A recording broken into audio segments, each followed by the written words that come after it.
के कैसे तू करबा विदा, अब दहेजवा के लोभी जमाना भइल।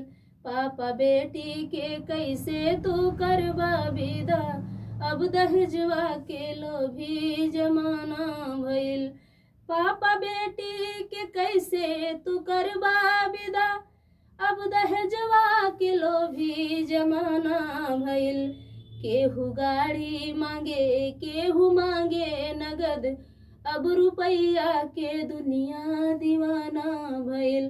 केहू गाड़ी मांगे केहू मांगे नगद, अब रुपैया के दुनिया दीवाना भइल। पापा बेटी के कैसे तू करबा विदा, अब दहेजवा के लोभी जमाना भइल।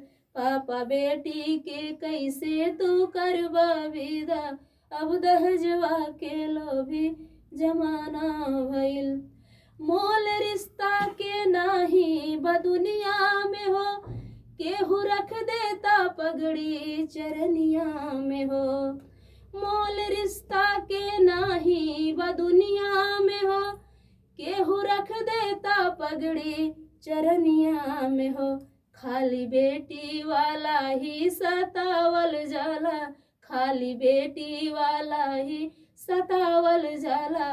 पापा चिंता में पड़ के बेगाना भइल। पापा बेटी के कैसे तू करबा विदा, अब दहेजवा के लोभी जमाना भइल। क्या बात है, दहेज के लिए एक बड़ा ही प्यारा गीत। लेकिन क्या आपको लगता है जब से दहेज की ये घटिया लोग पड़े हैं कि जो मांग अभी भी करते हैं, अगर बेटी को कुछ नहीं मिला, शादी में बोलेंगे हम कुछ नहीं लेंगे, जब शादी नज़दीक आएगा तो ये नहीं है वो नहीं है, नाटक दुनिया भर का करते हैं। और बहुत सब अभी दुनिया में बहुत लोग हैं कि एक साड़ी पे अपनी बहू को लेके चले जाते हैं, उनको कुछ नहीं चाहिए, सीधा बोलते हैं हम अपने में संतुष्ट हैं और हमें कुछ नहीं चाहिए। बहुत सारे लोग ऐसे पड़े हैं, उसकी बेटी को शादी करके वैसे ही लेके जाते हैं, कुछ भी मांग नहीं रहता और कुछ लेते भी नहीं है, अपने लड़की पे मतलब संतुष्ट रहते हैं। आज भी ऐसा कुछ मतलब देखने को मिलता है। कई खबर ऐसे आते हैं जहां जिसकी शादी होती है वो महिला कहीं कहीं आत्महत्या कर लेती है दहेज के कारण।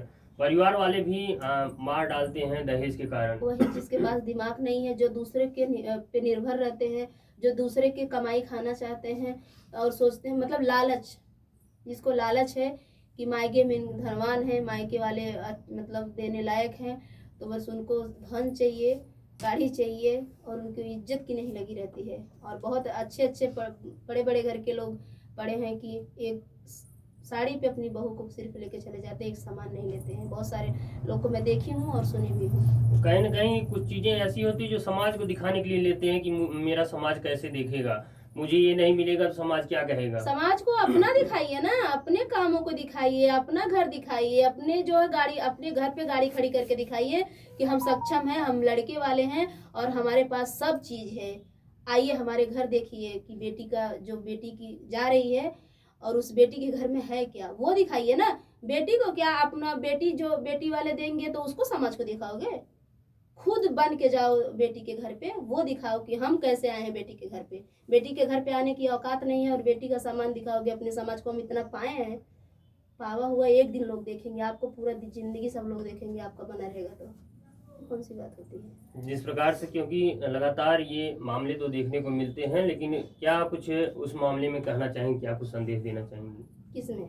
यही दहेज प्रथा को लेकर। देखिए अभी तो 100% में से 80% लोग अब दहेज मतलब दिमाग में बैठ गया है कि हाँ मुझे लड़की, आज के ज़माने में अगर लड़की अच्छी मिल गई तो आपका नसीब खुल गया, जान लो आप सोने गौर पूजे हैं। लेकिन 50% तो आजकल ऐसा हो जा रहा है कि उस लड़की की मतलब शादी हो रही है, उसके बाद या तो शादी के पहले भाग जा रहे हैं या शादी के बाद भी आजकल इतना मामला सुनने को मिल रहा है। दहेज मांगिए 50% में तो 20% लीजिए दहेज। जब दहेज लेंगे, दबाव लगाएंगे, जबरदस्ती शादी करेंगे, समय से शादी नहीं होगी, समय से पहले अब 25 साल 22 साल के मतलब वो है कि शादी होना के लड़कियां 16 साल में ही भाग जा रही हैं। जी जी। अभी एक मामला देखने को मिला है जहां 17 मतलब स्कूल पढ़ने जाती थी लड़की, उसके ड्राइवर से प्यार हो जाता है, उसकी उम्र 17 साल, ड्राइवर की उम्र 23 साल। उसके बाद घर के बिना रजामंदी के दोनों लोग भाग जाते हैं और शादी करने के बाद आत्महत्या कर लेते हैं। इतना बड़ा मतलब 17 साल की उम्र में सोच है। शादी करने के बाद आत्महत्या